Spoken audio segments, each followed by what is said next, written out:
if you're like me and you love data and you get super geeky and super nerdy about looking at the latest industry benchmarks, split test results, and the like, then I want to remind you that you cannot always take the numbers you find at face value.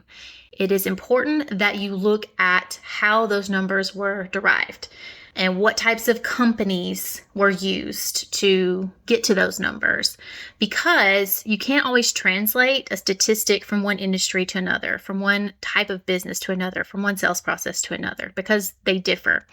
One good example of this is when I was doing my research for Master of Welcome Sequences. One of the data points I came across said something to the effect of welcome sequences being, or welcome emails actually, being responsible for an X% of revenue.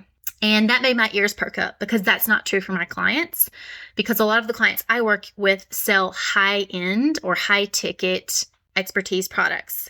So we rarely write welcome sequences that go back to a checkout page or to a website where you can check out or to a sales page where you can check out, because the purpose of our welcome sequences is to get people further into the sales process. And typically that's some sort of lead nurturing sort of offer, like a webinar, info session, one-on-one sales call, something to that effect. And when I took a deeper look at that statistic, I saw that it was published by someone who is primarily looking at e-commerce companies, like e-commerce brands.